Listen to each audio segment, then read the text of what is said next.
대리권의 남용에 대해서 살펴보시죠. 그럼 대리권의 남용이라는 건 뭐냐? 아까 그랬잖아요. 118조의 보충 규정을 둔 이유는 뭐를 막기 위한 것이다? 대리권의 남용을 막기 위한 것이다. 그랬잖아요. 그죠? 그럼 대리권의 남용이라는 건 뭐냐면 우리가 대리라는 건 뭐예요? 본인을 위해서 해야 되잖아요. 그죠? 본인을 위해서 해야 되는데 오히려 배임적 대리행위를 했더라 이 말이에요. 자, 배임적 대리행위라는 건 뭐예요? 본인을 배신하는 대리행위를 했대요. 본인에게 오히려 손해가 되고 대리인 자신을 위해서나 오히려 상대방을 위해서 대리행위를 했더라. 이걸 뭐라고 해요? 배임적 대리행위가 있었다. 이런 경우를 대리권의 남용이라고 해요. 아시겠습니까? 그러니까 예를 들어서 대리권의 남용은요. 근데 뭐와 구별해야 되냐? 월권 대리와 구별해야 돼요. 자, 월권 대리라는 건 뭐예요? 대리권 권한을 초과했다 이 말이에요. 대리 권한을 초과해서 대리행위라는 것을 월권 대리라고 하죠. 그래서 가장 중요한 건 대리권의 남용은요. 임의대리, 법정대리 모두 적용이 됩니다. 자, 모두 적용이 되고요. 대리권의 남용은 가장 중요한 것은 우리가 말대로 우리가 대리인의 고의과실은 요건이다 아니다. 아니에요. 그래서 우리가 고의과실은 요건이 아니고요. 대리권의 남용의 성립 여부는 누구를 표준한다? 상대방을 표준합니다. 자, 성립 여부는 상대방을 표준하는 것이다. 그리고 대리권의 남용은 가장 중요한 건 월권 대리와 구별해서 이해를 하실 것이 대리권의 남용은 뭐예요? 대리권의 범위 내에서 이루어져야 된다. 아시겠습니까? 범위 내에서 이루어져야지 범위를 초과했을 때는 뭐가 된다? 월권 대리가 되는 거예요. 아시겠죠? 그래서 대리권의 남용을 우리가 잘 기억해 주셔야 돼요. 그때 이것도 방송에서 뭐라는 줄 아세요? 참 기가 막히네. 1억에 팔아달라는 걸 8천만 원에 팔아달라. 자, 1억 이상 팔으라고 그랬는데 8천만 원에 팔았다면 이런 경우가 대리권의 남용이에요. 맞습니까? 아니죠. 이건 뭐예요? 월권 대리지 대리권의 남용이 아닙니다. 1억 이상을 8천만 원. 이건 숫자가 이 안에 포함이 되어 있다는 뜻이지. 이걸 그렇게 따지면 됩니까? 대리권의 남용이라는 건요. 1억 이상 팔아달라고 그랬는데 8천에 팔았다면 월권 대리고 1억 이상 팔긴 팔았는데 가령이 돼서 1년 거치 2년 상환으로 팔았다더라. 할부로 팔았다더라. 이러면 대리권의 남용이 될 수가 있죠. 아시겠습니까? 그래서 대리권의 남용이라는 걸 보세요. 가령 본인이 시골에 있는 친척 형님에게 형님 내 땅 좀 처분해 주십시오. 그래서 이 땅을 처분해 달라고 대리권을 줬대요. 근데 이 땅을 처분해 달라고 대리권을 줬는데 옆에 있는 다른 땅까지 팔았다면 이건 월권 대리입니까? 남용입니까? 월권 대리죠. 아시겠습니까? 그럼 대리권의 남용이라는 건 보세요. 이 땅을 팔긴 팔았는데 분할을 해서 팔았대요. 분할을 해서 팔다 보니까 이 부분은 아무짝에도 쓸모없는 땅이 됐다는 얘기죠. 아시겠습니까? 오히려 같이 팔아야 되는데 이런 경우가 대리권의 남용이다 이 말이에요. 아시겠습니까? 이 개념을 잘 이해하셔야 돼요. 대리권의 범위 내에서 이루어져야 돼요. 그러면 또 대리권의 남용의 성립 여부는 상대방을 표준한다는 것은 그래서 대리권의 남용에 대해서는 자 다수설과 판례가 남용의 성립과 관련된 다수설과 판례가 비진의 표시 유추 적용설이다. 이런 표현을 쓰잖아요. 비진의 표시 유추 적용설이다. 또는 107조 1항 단서 적용설이다. 같은 말이에요. 그럼 이게 무슨 소리냐면요. 비진의 표시는 일단은 표시된 대로 유효예요, 무효예요? 유효죠. 근데 상대방의 단서 조항이 뭐예요? 상대방이 진의 아님을 알았거나 알 수 있었을 때는 뭐다? 무효다. 그게 비진의 표시 단서 아닙니까? 그러니까 대리권의 남용의 성립 여부는 누구를 표준한다? 상대방을 표준한대요. 그럼 이렇게 남용 사실을 상대방이 알았거나 또는 알 수 있었다면 이때는 자 유효다, 무효다? 무효다. 효과가 발생한다, 안 한다? 안 해요. 아시겠습니까? 그래서 이렇게 상대방이 남용 사실을 알았거나 알 수 있었을 때는 효과는 대리의 효과는 발생한다, 안 한다? 안 한다는 거예요. 효과가 아예 우리가 발생하지 않는다 이 소리죠. 그러니까 선의임과 동시에 뭐예요? 무과실하면 남용이 성립된다. 대리권의 남용의 문제가 성립된다 이 말이에요. 남용의 문제가 성립된다. 그런 내용이죠. 근데 대리권의 남용의 문제가 성립된다 할지라도 본인에게는 영향을 미친다 안 미친다? 안 미쳐요. 이때는 대리권의 남용이 성립된다 하더라도 협의의 무권대리가 된다. 대리권의 남용이 성립되는 경우에는 협의의 무권대리가 되니까 본인이 뭐하지 않는 이상은, 추인하지 않는 이상은 본인은 뭐 할 수 있어요? 추인할 수도 있고 거절할 수도 있고 선택할 수가 있어요. 그래서 본인이 추인하지 않는 이상은 효과는 발생이 된다 안 된다? 안 된다. 그런 얘기예요. 그럼 만약 본인이 추인하지 않으면 상대방은 넌 마 대리권도 없으면서 왜 나한테 이따위 짓을 해서 무과실 책임을 물을 수 있겠죠. 아시겠습니까? 이게 대리권의 남용과 관련된 문제예요. 그래서 꼭 기억해둘 것이 대리권의 남용은 뭐와 구별해야 된다고요? 월권 대리와 구별해야 돼요. 그래서 대리권의 남용은 우리가 말대로 대리권의 범위 내에서 이루어졌어야 되는 것이다. 아시겠죠? 이걸 초과했을 때는 월권 대리의 문제예요. 그죠? 이런 내용으로 이해하시면 되겠죠. 그럼 그 OX, 우리 출제됐던 문제죠. 대리인이 자신의 이익을 꾀할 목적으로 대리행위를 한 것을. 자, 이게 자신의 목적으로 배임적 대리행위가 있었대요. 근데 상대방이 알았더라도 그 효과는 본인에게 익숙된다. OX, X죠. 상대방 아까 그랬잖아요. 자, 우리가 남용 사실을 알았거나 알 수 있었을 때는 뭐예요?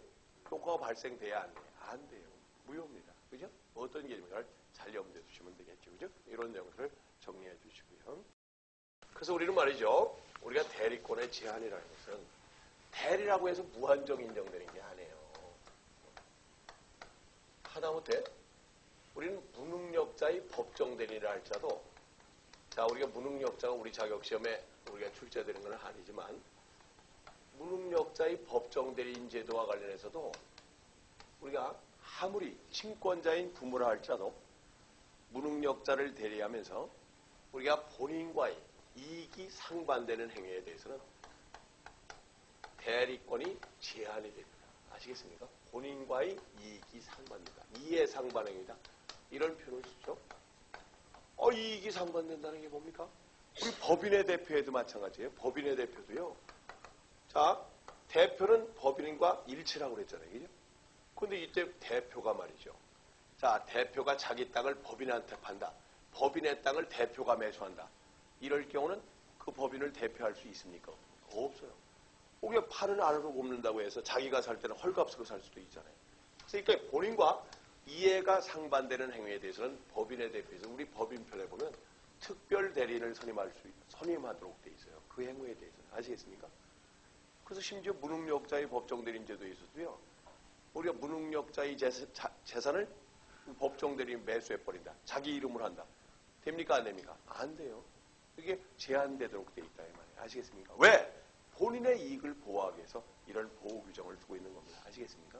그러니까 똑같은 맥락에서 대리권의 제한사유로서 우리 민법은 124조에서 자기계약과 쌍방대리의 금지 규정을 두고 있는 거예요. 자기계약. 자기계약을 우리는 뭐라고 해요? 우리는 말대로 자기계약, 그러면 직접계약, 뭐 이런 표현을 쓰기도 하죠. 그죠? 그럼 쌍방대리 그러잖아요. 근데 자기계약 쌍방대리는 어디에서도 들어보셨어요? 이거 금지행위로서. 어디? 공인중개사법에도 나오죠? 우리 공인중개사법에도 보면은 이건 등록 취소 사유 아니에요. 그죠? 그래서 공인중개사법에도 왜 이런 규정을 뒀을까요? 이런 규정을 두면 우리가 부동산에 관한 전문 지식을 가진 공인중개사가 보세요. 매도 의뢰니 가령해서 내 땅 좀 팔아주십시오. 매도 의뢰를 했어요. 근데 그 땅이 사실은 투자 가치도 있고, 그죠? 잘 나오지도 않는 매물이에요. 근데 가격도 싸게 나왔거든요. 내가 삽시다.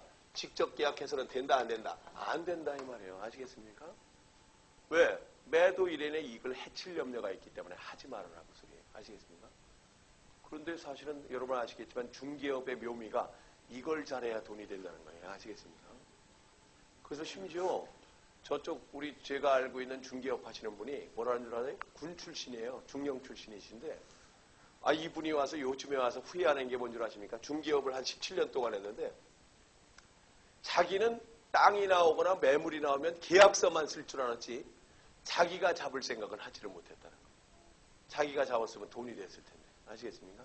그래서 사실은 이걸 잘 잡으셔야 돼요. 그죠? 그런데 그걸 멍청하게 자기 이름으로 계약하면 돼야 안 돼요. 안 되죠. 그렇게 해서는 안 되는 것이고 그렇다고 이게 참 녹화까지 되는데 자꾸 그런 얘기하면 안 될 것이고 그래서 아무튼 매도인과 직접 계약의 당사자가 돼서는 안 된다는 소리예요. 또 쌍방대리라는 게 뭔 줄 아십니까? 쌍방대리라는 것은 매도일인 매수일인 쌍방 모두를 대리해서는 된다 안 된다? 안 된다는 거예요. 사실은 예전에 말이죠. 여러분 아시지만 70년대 이후에 우리 주변에 아파트가 많이 늘어나면서 이른바 복부인이라는 신조어가 나타났잖아요. 그죠? 복부인. 심지어 또 영어를 안 배운 사람도 영어 단어 가운데 꼭 기억해내는 게 두 가지가 있대요. 뭐래요? 하나는 IMF고 하나는 프리미엄이래요. 그죠? 프리미엄이라는 말은 다 안다는 얘기죠. 그래서 어떤 사람은 프리미엄 하다가 다방 가서도 프리미엄 주세요. 그런데 그죠? 프림을 갖다가. 근데 아무튼 그때 복부인이라는 신조어가 탄생할 당시만 하더라도 여러분 공인중개사가요. 지금도 그때 당시부터 진짜 공인중개사 1, 2, 3회 때 초기에 합격하신 분들은 돈 많이 버셨어요. 더군다나 이런 우리가 말대로 새로운 신개발 지역 있지 않습니까? 신개발 지역에 공인중개사라는 간판 딱 붙여놓으면은 심지어 고객들이 뭐 강남의 김여사, 강북의 최여사, 뭐 최사장 전권을 위임하다시피 한 사람이 그렇게 많았었대요. 그래서 심지어 통장에 계약금 걸을 정도의 돈까지 맡겨놓고 언제라도 매물이 나오면 잡아주시고 언제라도 돈 되면 되팔아주시고 전권을 위임하다시피 한 사람이 많았다니까요. 그때 당시에. 그럼 보세요. 비 오고 쓸쓸한 날, 그렇죠? 손님도 없어요. 근데 집에서 돈을 갖고 오래요. 그러면 자기에게 전권을 위임한 강남의 김여사 땅을 강북에 있는 최 사장한테 매도하는 계약서를 혼자서 작성하는 거예요. 혼자서. 매도인 도장꽝 찍고 매수인 도장꽝 찍고, 그죠? 또 매수인 통장에서 계약금 걸어가지고 매도인 통장에 넘겨주고 수수료 떼서 집에 갖다 주고, 그죠? 이게 쌍방대리 아닙니까? 그죠? 이게 공공연히 이루어지면 어떻게 되겠어요? 본인의 이익을 해칠 염려가 있잖아요. 그죠? 그래서 지금도 그때 당시 중개업 하셨던 분은 그 시절이 언제 오려나 이런 얘기 하시는데 그 시절 왔다가는 난리 나죠. 그죠? 근데 아무튼 이게 자기계약 쌍방대리가 뭐다라는 걸 기억을 하시면 됩니다. 그럼 우리 민법은 자기계약과 쌍방대리는 본인의 이익을 해칠 염려가 있기 때문에 금지한다고 소리해요. 근데 이런 자기계약 쌍방대리는 임의대리, 법정대리 모두 적용이 되고요. 자, 모두 적용이 되고 자기계약 쌍방대리 금지 규정은 이건 강행 규정일까요? 아닐까요? 아닙니다. 강행 규정이라고 오해하기 쉬워요. 그래서 자기계약 쌍방대리 금지 규정은 강행, 우리 공인중개사법에서는 강행 규정이죠. 등록 취소 사유잖아요. 그죠? 예가 없잖아요. 근데 우리 민법에서는 임의 규정입니다. 그래서 어떤 경우에는 가능하다. 원칙적으로는 금지가 되지만 본인의 승낙이 있거나. 자, 본인이 승낙을 했대요. 가령 예를 들어서 시골에 있는 친척 형님에게 형님, 제 땅 좀 처분해 주십시오. 친척 형님의 토지에 대한 매각을 의뢰하면서 정작자가 없으면 그래도 형님이 제일 먹고 살만 하시니까 형님이 매수해 주십시오. 이게 본인이 뭐 해도 좋다라고 승낙을 했대요. 그러면 채무의 이행시에는 가능하다는 겁니다.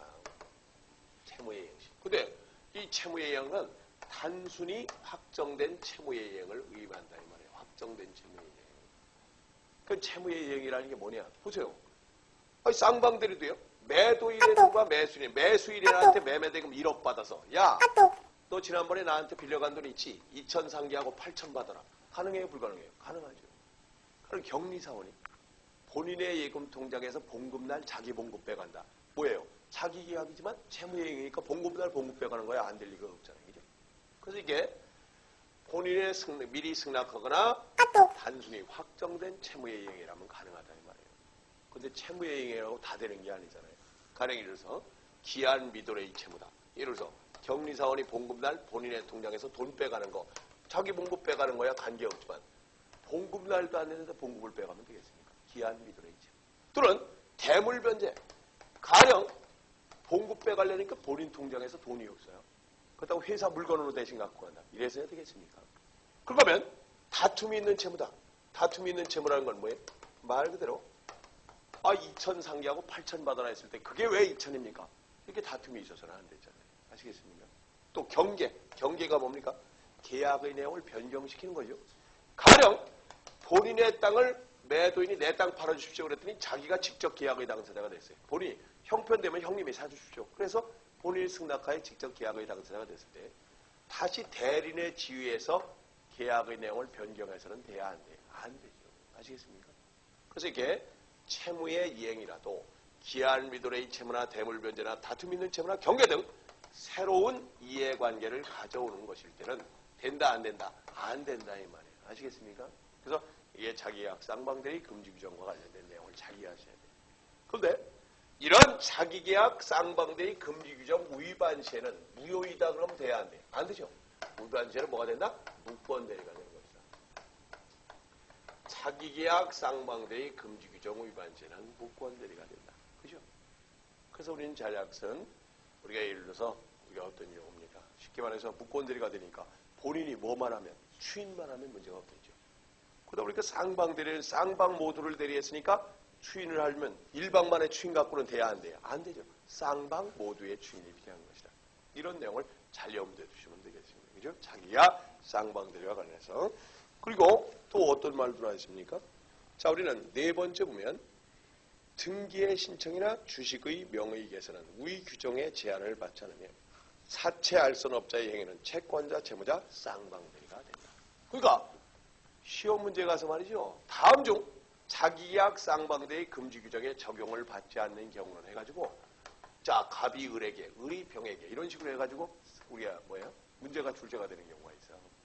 그 가운데 등기 신청 행위는 쌍방대리의 제한을 받아야 안 받아요? 안 받죠. 우리가 법무사가 매도인, 매수인 쌍방을 대리해서 소유권을 주는다. 관계없잖아요. 자, 주식의 명의계에서다. 주식의 명의계에서가 뭐냐면 간 명의로 되어 있는 주식을 을 명의로 개설을 한다.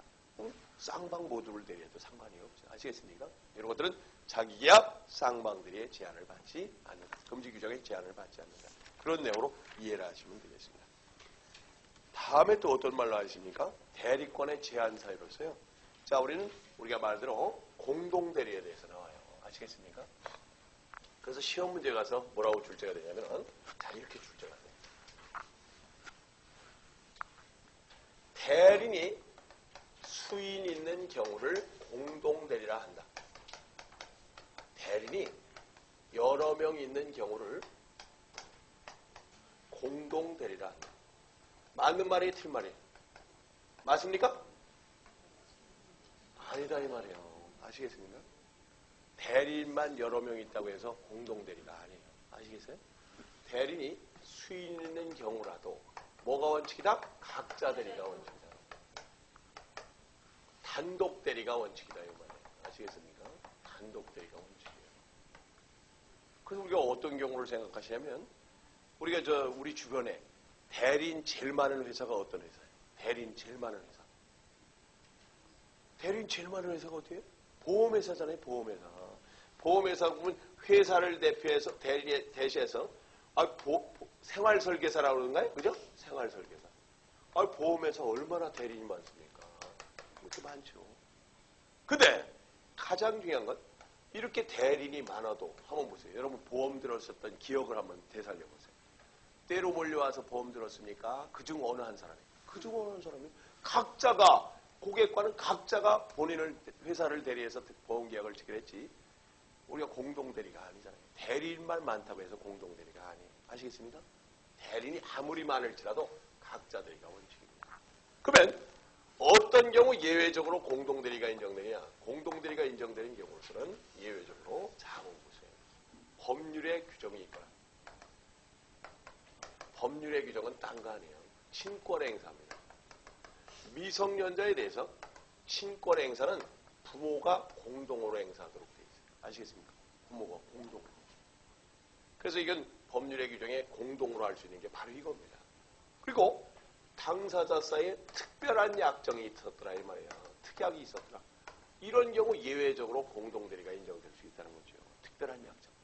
그러니까 당사자 사이의 특별한 약정이라는 건 본인과 대리인 사이에 가불병 세 사람의 대리인에게 세 분께서 잘 상의해서 처분해 주십시오.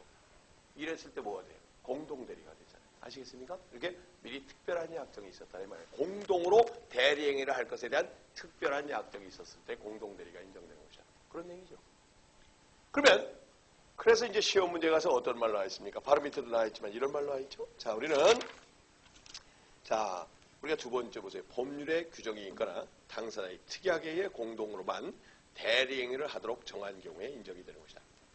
그런데 세 번째, 공동대리의 약정에 위반하는 어느 1인의 대리행위는 월권대리가 되며 본인이나 다른 대리인이 이를 알고도 장기간 방치하면 추인한 것으로 보아야 한다. 자, 가장 중요한 것은 세 분께서 잘 상의해서 처분해 주십시오 그랬더니 혼자서 했대요. 공동대리의 약정에 위반한 어느 1인의 대리행위는 뭐가 된다? 무권대리가 된다. 월권대리가 된다. 어떤 분은 월권대리지 왜 무권대리냐 이렇게 얘기하시는데 무권대리 속에는 뭐도 포함돼요? 월권대리도 포함되는 개념이에요. 무권대리가 더 넓은 개념입니다. 무권대리는 뭐도 포함하는 개념이니까 표현대리도 포함하는 개념이니까. 그래서 공동대리의 약정에 위반한 어느 1인의 대리행위는 본인에 대하여 뭐가 된다? 무권대리가 된다. 월권대리가 된다. 이런 표현을 쓰죠. 그래서 본인이 뭐만 하면 추인만 하면 문제될 건 없어요. 그런가 하면 또 어떤 말도 나와요? 그럼 어느 1인이 이렇게 위반해서 저 혼자 했는데도 불구하고 다른 대리인이나 본인이 이 사실을 알고도 이를 장기간 방치하면 뭐한 것으로 본다? 추인하는 것으로 보는 것이다. 이런 내용도 나오게 되죠. 아시겠습니까? 이 사실을 알고. 공동대리의 약정이 있는 경우 본인을 대리하여 의사를 결정지고 표시하는 능동대리는 공동대리로 하여야 하므로 대리권의 제한 사유가 되나 상대방의 의사표시를 수령하는 수동대리는 각자 대리도 가능하므로 제한 사유가 아니다. 이렇게 나오죠? 그래서 이게 이제 뭐라고 표현하면 이렇게 표현하죠. 공동대리의 약정이 있는 경우 공동대리의 약정이 있는 경우 자 능동대리 그래서 아까 능동대리 수동대리 잘 기억해 두시라는 게 그거예요. 능동대리는 공동대리로 하여야 하고 수동대리는 각자 대리도 가능하다. 이렇게 표현하잖아요. 각자 대리도 가능하다. 이해가 가십니까? 이해가 가시면 잘하시는 거예요. 그죠? 그래서 한 번은 말이죠. 제가 노량진에서 자 공동대리 약정이 있는 경우 능동대리는 공동대리로 하고 수동대리는 각자 대리도 가능하다 그랬더니 앞에 앉아 계신 분이요. 남자분이었는데 한 50대 되신 분이 한숨을 땅이 꺼져라고 쉬는 거예요. 그래서 전부 다 웃었다니까요. 얼마나 소리가 같은지 휴 하더라고요. 그래서 왜 이렇게 한숨을 쉬십니까? 그러니까 아유 뭔 놈의 그렇게 대리가 복잡하네요. 그래서 왜 복잡하게 느껴지시냐 그랬더니 무슨 놈의 대리가 한 12가지나 된대요. 저는 아직도 안 쳐봤거든요. 우리 이렇게 쉬어서 공부를 하는 게 아니잖아요. 능동대리, 수동대리, 각자대리 뭐 해가지고 그래서 왜 12가지나 된다 그랬어요. 저는 민법을 20년 이상 강의해도 아직도 안 쳐봤는데 그러니까 그분은 능동대리, 수동대리를 이해를 못하니까 이게 어려운 겁니다. 아시겠습니까? 그죠? 그분 귀에는 어떻게 들리는 거예요? 이 콩깍지가 깐 콩깍지냐 안 깐 콩깍지 그렇게 들리죠. 근데 그게 충청도 말로 하면 굉장히 쉽게 된다면서요. 그죠? 깡겨 안 깡겨 그렇게 하면 끝나는 거예요. 근데 능동대리 수동대리 능동대리가 뭐예요? 의사의 뭐에 관한 대리? 표시에 관한 대리. 의사를 결정짓고 표시할 때는 뭘로 해라? 공동으로 해라. 근데 수동대리는 뭐예요? 의사의 뭐에 관한 대리? 수령에 관한 대리. 본인을 대신해서 의사를 수령할 때는 각자가 수령해도 된다 이 소리예요. 아시겠습니까? 의사를 결정짓고 표시할 때는 공동으로 해라 이 말이에요. 자, 어렵게 들리시면 예를 들어서 우리 왜 가끔가다 말이죠. 경제사범이라든가 정치사범 같은 경우 이런 범법자들의 경우 사회 거물위에 검거가 되면 변호인단도 왜 공동변호인단이 구성되죠? 공동변호인단이 변론을 할 때는 뭐예요? 변론을 할 때는 같이 의사를 결정짓고 표시한다 이 말이에요. 아시겠어요? 공동으로. 근데 그 법원으로부터 해당 사건에 대한 송달 서류를 송달할 때는 3명이 변론했다고 3명한테 다 송달할 필요 있어요? 그중 한테만, 1인한테만. 그중 1인한테만 송달해도 된다 이 말이에요. 아시겠습니까? 그래서 우리가 의사를 결정짓고 표시할 때는 공동대리 약정이 있다면 같이 해라 이 말이에요. 그죠? 그러나 우리가 상대방의 의사를 수령할 때는 각자가 수령해도 관계가 없다. 그래서 우리는 공동대리 약정이 있는 경우 능동대리에서는 뭐예요? 대리권의 제한 사유가 되나 수동대리는 뭣도 가능하니까 각자 대리도 가능하니까 뭐가 아니다? 제한 사유가 아니다. 이런 내용을 이해를 하시라 이 말이에요. 이거 어렵게 너무 어렵게 들으시면 안 되고요. 자, 그 다음에 이제 대리권의 소멸 여기까지 보시고 쉬었다 하도록 하죠. 대리권의 소멸 사유는 말이죠. 뭡니까? 아까 법정대리는 뭐에 의해서? 법률의 규정에 의해서. 미성년자의 법정대리권은 언제 소멸이 돼요? 아들이 성년자가 되면은 친권자의 법정대리권은 소멸하잖아요. 그죠? 부재자의 재산관리도 우리가 말대로 부재자의 재산관리를 선임한 그 법원이 그 명령을 취소하면 재산관리가 종료가 돼. 아시겠습니까? 부부는 뭐예요? 이혼하면 종료가 되는 거 아닙니까? 그러면 이무의대리는 우리가 뭐에 의해서? 우리가 이무의대리는 우리가 원인된 법률관계의 종료에 의해서 대리권이 소멸한다. 원인된 법률관계의 종료가 뭐예요? 수금사원을 해고시켰다. 그러면 대리권 소멸하잖아요. 그죠? 그러나 원인된 법률관계가 종료함으로써 대리권은 당연히 소멸하는 데 대해서는 아까 뭐가 있었다? 유인설, 무인설의 견해의 대립이 있었다. 이런 내용도 설명드렸던 바가 있죠. 또 수권행위의 철회도 있잖아요. 수권행위의 철회. 자, 땅 팔아달라고 했다 팔지 마십시오. 그럼 수권행위를 철회하면 대리권 소멸하죠. 그죠? 그러면 다수설에 의하면 우임계약과 관련해서 우임에서는요. 사무처리를 맡기는 게 우임이거든요. 근데 만약 우임인이 파산을 했다. 우임인이 파산을 했다면 우임계약의 종료사유가 된대. 왜? 파산을 하게 되면 신나게 사무처리해 주놓고 보수를 받을 수가 없잖아요. 아시겠습니까? 그래서 이무의대리권의 종료사유로서는 본인의 파산도 종료사유가 될 수 있다. 이렇게 보는 것이 다수설의 의견입니다. 법정들은 법률의 규정에 의해서 대리권이 소멸하죠. 그런데 이제 가장 중요한 건 이무의대리 법정들의 공통된 소멸사유는 뭐가 있느냐. 이걸 이제 이해하셔야 돼요. 그러면 이무의대리 법정들의 공통된 소멸사유로서 첫 번째 뭐예요? 본인의 사망입니다. 본인이 사망하면 대리권은 소멸이 된다는 거죠. 아시겠습니까? 자, 근데 본인의 사망은 대리권의 소멸사유가 되지만 절대적 소멸사유다. 이렇게 나와서는 된다, 안 된다? 안 돼요. 왜냐하면요. 우리는 거기 말대로 디귿에 보세요. 본인이 사망하더라도 상사 대리권과 소송 대리권은 소멸하지 않는다. 이런 말 좀 아시죠? 왜? 그 지위를 승계받을 수 있잖아요. 상속인이. 아시겠습니까? 예를 들어서 법무사의 경우도요. 매도인, 매수인 쌍방을 대리해서 법무사가 등기신청을 위임받았는데 고객 등기신청과 관련된 업무 도중에 매도인이 사망했다 할지라도 등기사무의 처리에는 영향을 미쳐야 안 미쳐요? 안 미칩니다. 아시겠죠? 그래서 대리인의 사망, 대리인의 사망, 대리인의 파산 금지산이 나와요. 그럼 대리인이 사망하면 대리권은 당연히 소멸하겠죠. 그런데 여기 보세요. 대리인의 파산 금지산도 대리권의 소멸사유가 됩니다. 아시겠습니까? 파산 금지산도. 근데 말이죠. 이게 이제 주의하셔야 돼요. 자, 그래서 우리는 이무의대리 법정대리 공통된 소멸사유는 본인의 사망, 대리인의 사망, 대리인의 파산 금지산이 공통된 소멸사유인데요. 문제는 말이죠. 파산자 금지산자라도 거기 써 있죠. 파산자 금지산자라도 의사 능력만 있으면 타인의 대리인이 될 수 있다. 이렇게 되어 있거든요. 그러면 파산자 금지산자라도 의사 능력만 있으면 타인의 대리인이 될 수 있대요. 그럼 이거 뭔가 앞뒤가 안 맞잖아요. 그죠? 그래서 대리인의 파산 금지사는 대리인이 된 후에 파산 금지산 선고를 받았다 이 말이에요. 대리인이 된 후에. 자, 무슨 소리냐면 어렵게 생각하지 마시고 애당초부터 파산자 금지산자에게도 대리권을 줄 수가 있대요. 뭐만 있으면? 의사 능력만 있으면. 근데 애당초에는 정상적인 사람에게 대리권을 줬는데 그 이후에 파산 금지산 선고를 받았다. 그럼 보세요. 대리인의 능력이 바뀌어버린 거죠. 그러면 자 보세요. 우리는 대리는 뭣도 대리라고 그랬어요. 야, 너 가서 심부름 좀 해라. 물건 좀 사갖고 오라. 뭘로 사갖고 올까요? 네가 알아서 사갖고 와. 이것도 대리라고 그랬죠. 근데 중요하고 본질적인 법령에 대해서 대리권을 줬는데 자 그런 것도 대리라면 파산자나 금지산자에게도 심부름은 시킬 수 있잖아요. 네가 알아서 사갖고 와. 이런 정도의 대리권을 줄 수 있겠죠. 근데 중요하고 본질적인 행위에 대해서 대리권을 줬는데 만약 그 사람이 파산 금지산 선고를 받았다면 그 사람이 한 행위에 대해서 문제를 삼을 수가 있어요? 없어요? 없죠. 넌 왜 이렇게 해서 대리행위 하자에 대해서 문제를 삼을 수가 있다 없다? 없잖아요. 대리인이 파산 선고를 받았다면 배상해 줄 능력이 있어요? 없어요? 없죠. 그렇기 때문에 애당초 다시 한번 말씀드리면 파산자 금지산자에게도 대리권을 줄 수 있지만 애당초에는 중요하고 본질적인 법령에 대해서 대리권을 줬는데 그 이후에 파산 금지산 선고를 받았다면 대리의 상황이 바뀌었다면 대리권 뭐 할 수 있다? 뺏을 수 있다는 소리예요. 아시겠습니까? 어떤 개념인가를 잘 이해를 하셔야 됩니다.